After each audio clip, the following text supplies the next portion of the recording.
Hey everyone, it's Richard. You're watching The Plain Bagel. Would you let AI give you financial advice? That's a question that's come up recently on the news from OpenAI that ChatGPT will soon be launching a new finance-focused window called Finances, specifically designed to offer effectively AI financial advice. A tool that will allow users to ask ChatGPT for tips on cutting expenses, guidance for their investment portfolios, and even allow users to throw together financial plans for certain finance goals like buying a home, giving people a lot of power to carry out tasks that would traditionally be carried out by a human financial advisor. With this news being followed up just this week with an announcement from Robinhood that the company would actually soon allow users to trade entirely through AI agents, signaling for some a ramp up in the AI revolution of the finance industry. Now, people using AI for financial advice isn't itself inherently anything new.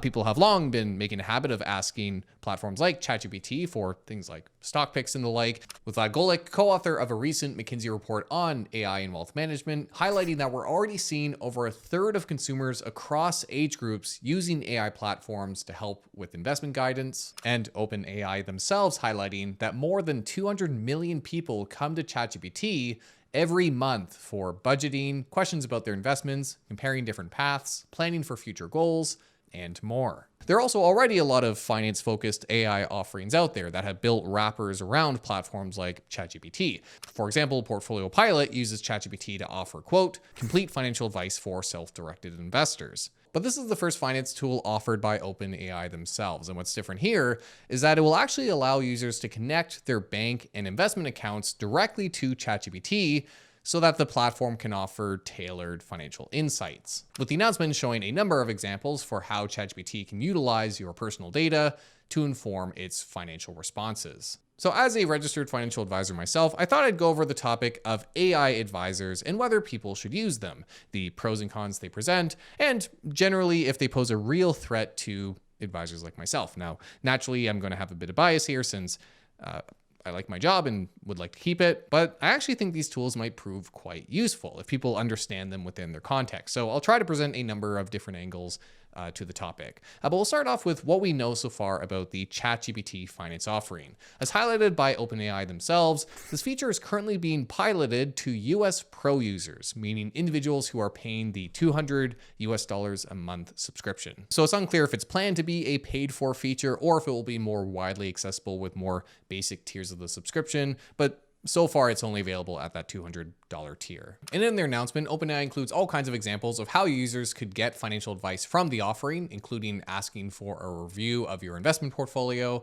a breakdown of your expenses by category, and tips for saving money, and other tailored queries. With the platform able to integrate visuals and charts into its responses, and supporting more than 12,000 financial institutions, demonstrating that this is likely to be widely available regardless of where you bank or invest. The platform will also store so-called financial memories, or details you share in prior conversations to provide further context for the AI model. So for example, if you highlight that you have a specific goal, the platform will save that information to help with future prompts. In terms of broader privacy, ChatGPT highlights that while it can access balances, transactions, investments, and liabilities, it does not have access to account numbers or have any authority to make changes to your accounts, with ChatGPT giving users the option to disconnect their accounts, at which point their synced account data will be deleted in 30 days. However, conversations with ChatGPT and so-called financial memories will have to be deleted manually by the user. Now, OpenAI specifically highlights that this is not a replacement for a professional advisor, which I guess is their version of hashtag not financial advice. But you can see it's trying to offer a pretty comprehensive advice-like experience. But I know what you're thinking, Richard, why the hell would I trust my financial data with an AI? Even beyond the more apocalyptic concerns about AI using our own data against us to take over the world and enslave the human race, finance is a pretty sensitive topic, so any advice on the subject is pretty consequential. And AI can't even spell at a 5th grade level sometimes. How many E's are in the word 17? There are no E's in the word 17. Even though it sounds like it might, the letters are S-E-V-E-N-T-E-N, so it has 3 E's, not 0. I misspoke initially. Well, yeah, great point. As impressive as AI models are, they are also so complex because of their iterative self-coding process that they're also prone to hallucinations, whereby they just kind of start making stuff up, spitting out inaccuracies or misinformation as gospel truths, or just do more quirky things like calling themselves Mecha Hitler or bringing up goblins in their responses a surprisingly frequent amount. However, OpenAI tried to address that in its announcement, highlighting that the company had worked with a team of finance professionals to train the model and has benchmarked its ability to respond to challenging finance tasks, with the latest model seeing a score of 82.5 out of 100, which isn't bad. That's a A-. Still, it leaves a pretty big question mark about how bad that 17.5% is. Is that just an error message or a rounding error? Or are we talking about ChatGPT telling people to YOLO their life savings into Fartcoin? The degree matters here. So it's yet to be seen how good or reliable this financial advice proves to be, which might be why we're only seeing this being piloted at this point. But as mentioned, AI advisors are here. We're already seeing a lot of offerings in the space, and this just signals one more step towards it becoming a more common offering. So what are the pros and cons? Well, one of the biggest positives is that these platforms make financial advice much more accessible. The truth is, the finance industry doesn't have a good economic model for providing high quality financial planning for smaller investors.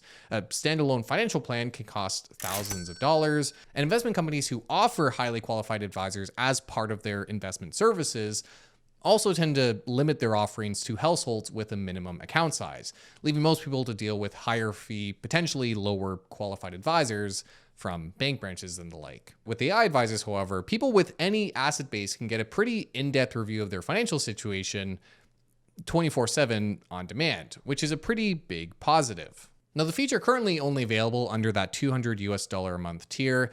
The ChatGPT advisor is still relatively expensive on a $100,000 account. That would represent a 2.4% annual fee if paid throughout the year. But technically, people could just pay for 1 month and get all their prompts in. And people might be getting value out of ChatGPT for other reasons. So, could still be considered a fairly cost-effective finance tool. Now, in addition to accessibility, there's also the speed of the response, the fact you can get a financial plan within typically seconds, the fact that you can submit multiple inquiries or prompts and request different iterations of the financial plan, so there's a lot of flexibility there.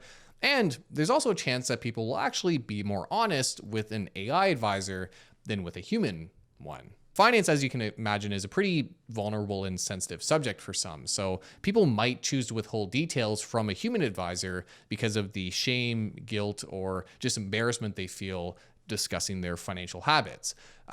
You don't really have that problem when dealing with platforms like this. It's a lot like how people are pretty willing to Google their most intimate medical symptoms before seeing a doctor, because there's not that fear that there's someone on the other side of that screen judging you for where you find yourself. So as you can see, there are some very valid pros to the offering, but as we touched on, there are also some pretty important cons, with the big one, as mentioned, being that ChatGPT is sometimes just wrong. As mentioned, finance is a sensitive subject. The advice people get can have a meaningful impact on the quality of their life. So while the benchmarking data suggests that the platform is generally good at giving financial advice, it also seems to have a bit of a gap. And those poor quality outputs could prove harmful to people depending on how severe those shortcomings are. And while hallucination rates are fairly low for straightforward general knowledge prompts, with one metric rating the hallucination rate at around 1% for GPT-5, which isn't even the current 5.5 model, it is fairly well known that the more specific and specialized a prompt gets,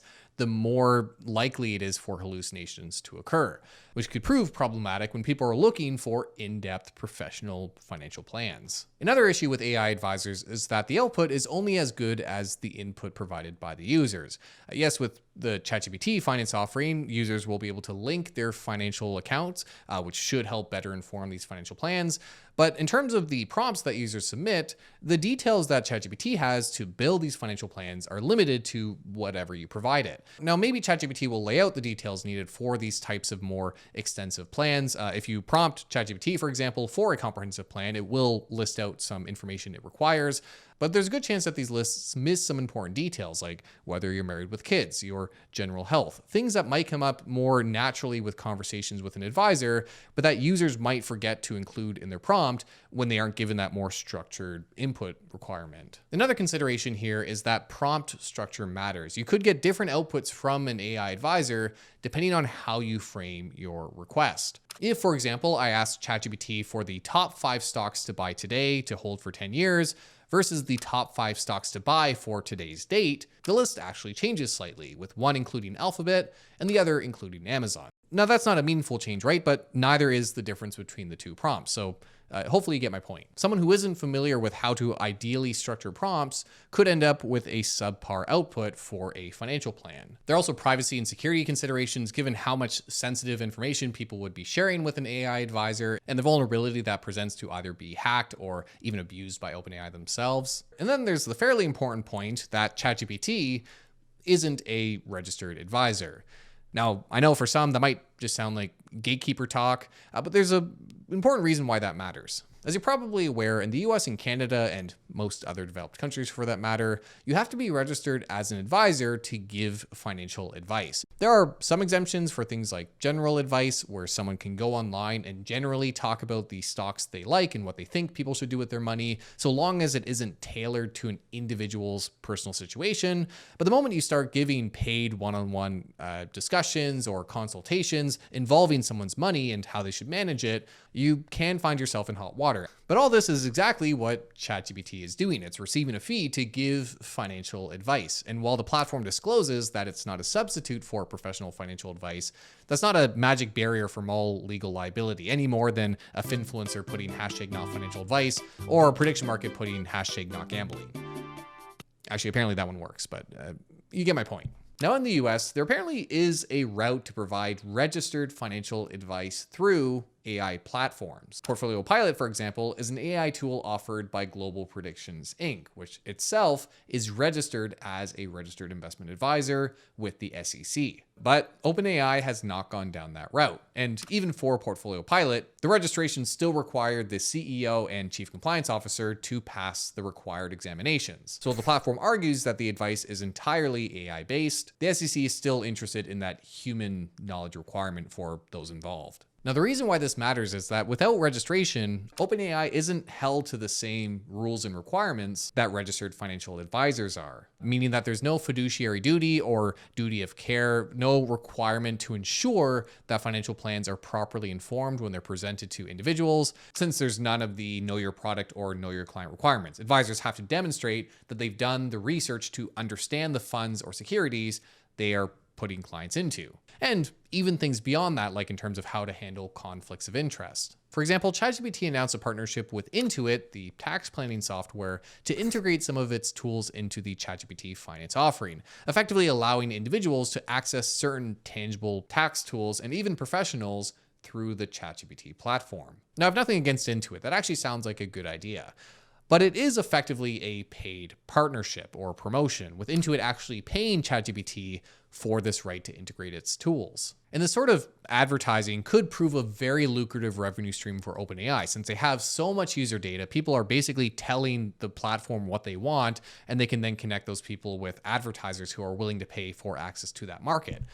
But that also comes with conflicts of interest if we start seeing those finance tools integrated into this offering. If, for example, the platform were to partner with an investment company, maybe it would start redirecting users to the investment offerings, even if that's not inherently what the user is looking for, or if it's not appropriate for their situation. Now, to be clear, conflicts of interest exist with professional financial advice as well. Only about 3% of advisors in Canada are registered as fiduciaries, meaning that they have to put the client's interest above their own, meaning that most advisors are either incentivized or limited in terms of the solutions that they can offer their clients. But how those conflicts of interest are disclosed and managed are pretty strictly regulated, with there being a lot of repercussions for advisors who don't follow the rules, or again, put their clients in inappropriate products based on how they're compensated. When it comes to ChatGPT, there doesn't seem to be those same user protections. So we'll have to wait and see how regulators deal with this legal ambiguity. I suspect that we'll see someone eventually sue OpenAI for giving inappropriate financial advice, because whether you're registered or not, giving inappropriate financial advice can still get you in trouble. But at this moment, there's no explicit protection for users, so it really is use at your own risk. Now, with all that being said, I still think AI advisors are a handy tool to have access to, if people recognize their limitations. For DIY investors, I think it's awesome to have another tool available, although frankly, for $200 a month, I think there might be other tools that are built specifically for financial planning that would be better to pursue if you know what you're looking for. In the industry, for example, a lot of advisors use software like Conquest, which helps to build out those in-depth financial plans. That one's not specifically available to individuals to use, but there are competitors that you see for retail investors online. And I think a more tailored solution like that would be better in most cases if you, again, know what you're looking for. Yes, it seems ChatGPT is generally going to offer good information most of the time, but it's kind of like the jack of all trades thing, master of none.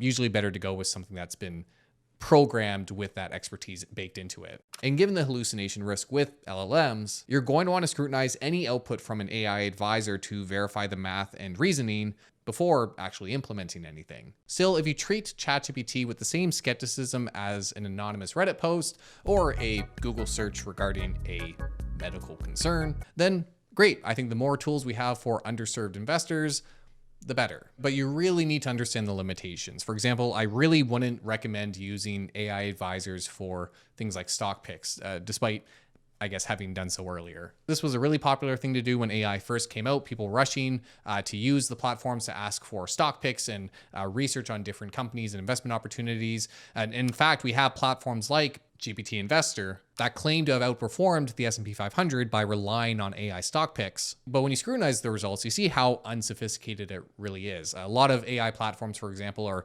YOLOing their money into individual stocks, which is why the returns are higher, is because you have a few outliers pulling the average up. And you have to recognize that LLMs like ChatGPT are language prediction models. They're not judgment models. These systems aren't going through and researching research reports, looking at obscure data to try and come up with some elaborate investment thesis around these companies.